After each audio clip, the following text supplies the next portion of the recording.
Le dialogue entre l'âme et la tombe. Il y a une question que l'humanité n'a jamais cessé de poser.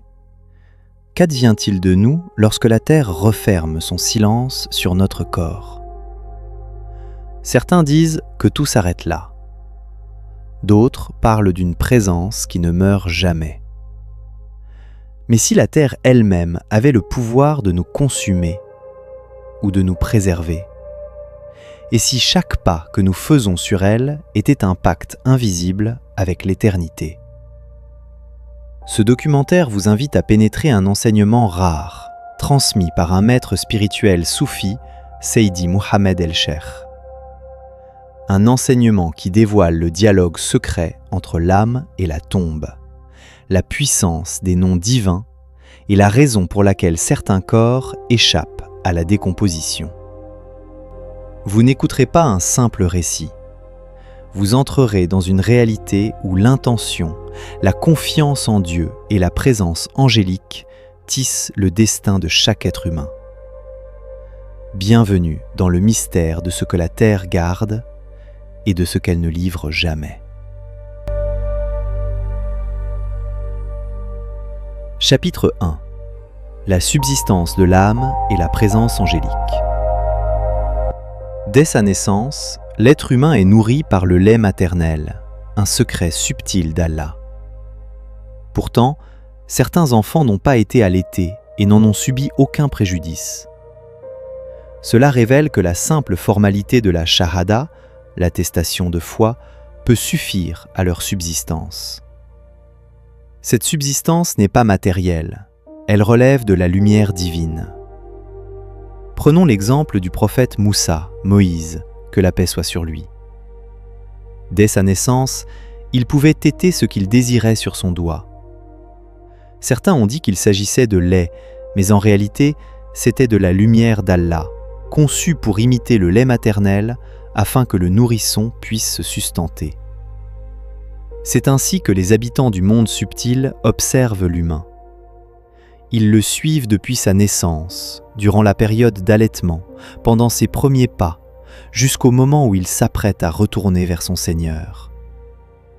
Leur surveillance a un but précis: montrer la distinction entre l'âme et l'organisme, entre la dimension spirituelle et la dimension corporelle.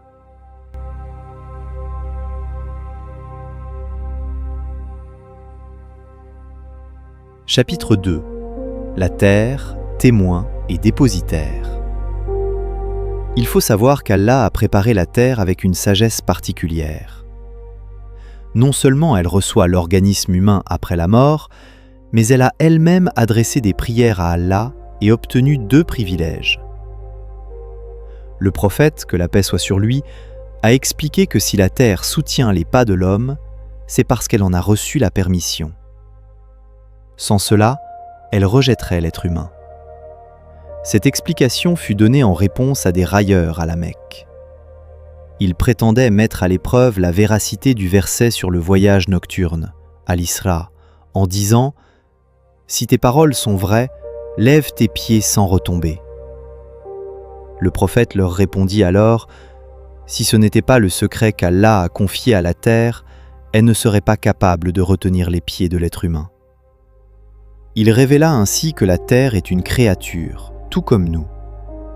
Elle a demandé à Allah 2 choses. 1. Permettre à l'être humain de vivre sur elle, mais avec le privilège de l'enterrer après sa mort. 2. Le jour de la résurrection, Al-Hashr, que ce qui lui a été confié de l'organisme humain soit utilisé selon la volonté divine. Ainsi, lorsque l'homme marche sur la terre, il est assuré qu'un jour, il y sera enterré.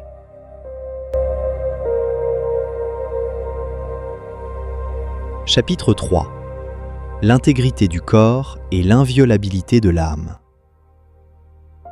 On parle parfois des vers de terre qui dévorent le corps. Certes, les vers peuvent consumer l'organisme, mais jamais ils ne peuvent atteindre l'âme. Le corps disparaît, les os se dispersent et il ne subsiste qu'un seul os, le coccyx, préservé intact. Allah manifeste ainsi sa toute-puissance. Il ressuscitera le mort et le rétablira tel qu'il était. Même les ongles coupés seront reconstitués. Le processus prendra naissance là où l'âme a témoigné de l'existence de l'être humain. Car la vie de la personne s'accompagne d'une surveillance permanente par l'âme, depuis l'insufflation de l'essence jusqu'à l'agonie. L'âme est comme un relevé fidèle. Les bonnes paroles, appréciées par le monde angélique, y sont consignées. Les mauvaises paroles aussi. C'est pourquoi, après la mort, l'âme est attendue pour assumer sa responsabilité. Elle s'adresse à la dépouille à la morgue et plus tard dans la tombe.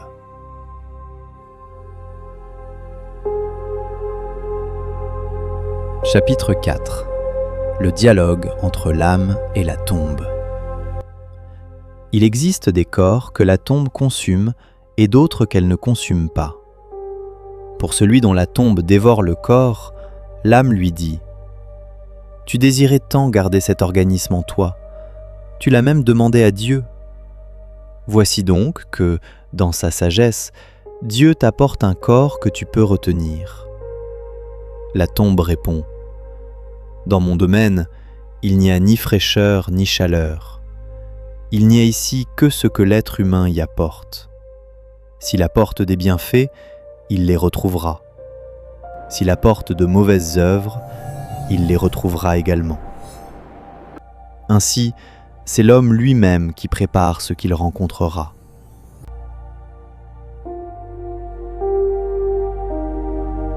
Chapitre 5.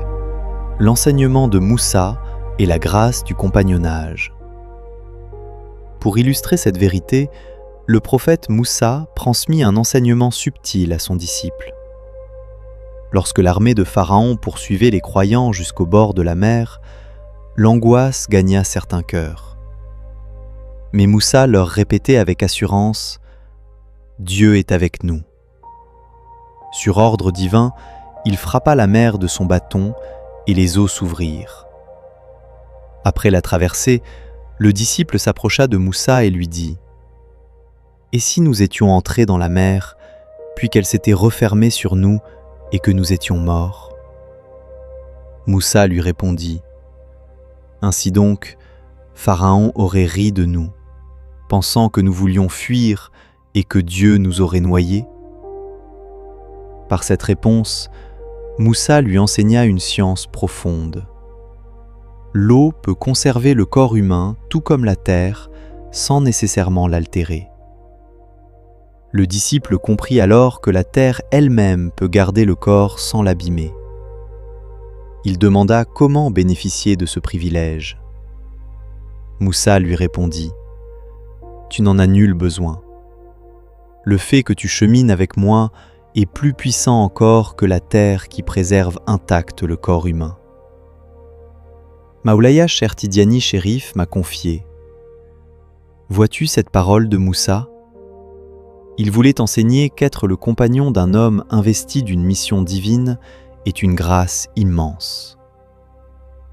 C'est pour cette raison que les grands compagnons du prophète Mohammed, Abu Bakr, Omar, Othman et Ali, n'ont pas obtenu leur rang par leur naissance, mais par leur compagnonnage avec lui.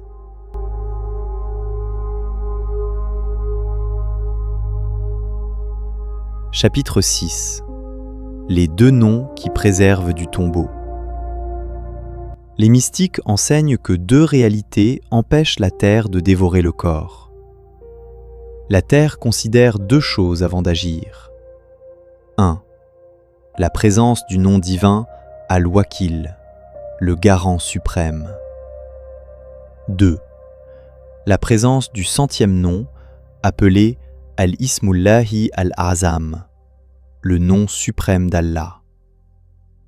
Cheikh Abdelkadir Al-Jilani déclara un jour « Je peux venir en aide à certaines personnes en leur transmettant un nom divin, tel que, s'ils le récitaient avec l'approbation d'Allah, même la terre ne dévorerait pas leur corps. Ce nom est Al-Ismullahi Al-Azam. Quant au nom Al-Wakil, lorsqu'il réside véritablement dans l'être humain, cela se manifeste par une confiance totale en Allah durant la vie. Les sages disaient « Beaucoup de personnes croient en Allah, mais peu ont véritablement confiance en lui. » La croyance et la confiance sont deux réalités distinctes. Avoir confiance, c'est établir en soi al-Wakil, celui à qui l'on remet toutes ses affaires. Le prophète, face au détournement des gens, proclamait « Hasbunallahu wa ni'mal wakil » Allah nous suffit et il est le meilleur garant.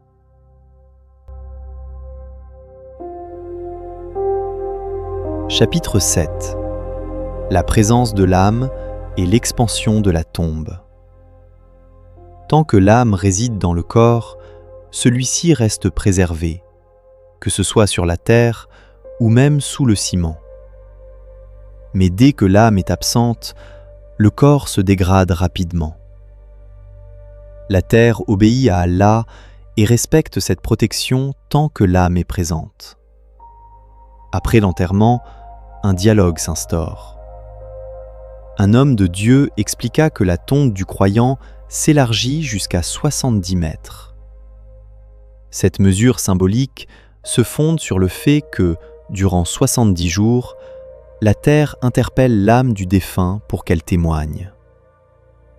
À chaque témoignage, la terre s'écarte d'1 mètre. Cette expression est une concession au langage humain, comme Allah lui-même a évoqué la création des cieux et de la terre en 6 jours. Ainsi, il existe des corps enterrés depuis des siècles et restés intacts, car ils portaient en eux al-Wakil, ou le nom suprême. Chapitre 8. Le mystère du coccyx et la toute-puissance divine. En revanche, lorsque ces réalités sont absentes, la terre reçoit l'autorisation de laisser apparaître les créatures qui se nourrissent du corps. Certaines d'entre elles sont si efficaces qu'elles peuvent même consommer les os. Il ne subsiste alors parfois que le coccyx. Le cheikh expliquait que si Allah permet cette décomposition, c'est pour manifester sa puissance lors de la résurrection. Si de nombreuses parties du corps demeuraient intactes, certains pourraient prétendre qu'Allah s'appuie sur ces restes pour ressusciter l'homme. Or, Allah n'a besoin d'aucun support. Il était avant toute chose et il demeurera après que tout aura disparu. Par sa seule volonté, il efface, recrée et refaçonne. Épilogue, le témoignage des membres. Une dernière relation existe, celle entre l'âme et le nefs, l'ego, source des désirs. Lorsque l'homme est enterré, le nefs l'abandonne, le laissant seul avec son âme. Mais par une parfaite justice divine, Allah ordonne que l'âme se relie de nouveau au corps afin que le nefs témoigne de ses actes. À ce moment-là, chaque membre du corps recevra l'autorisation de parler, à l'exception de la langue.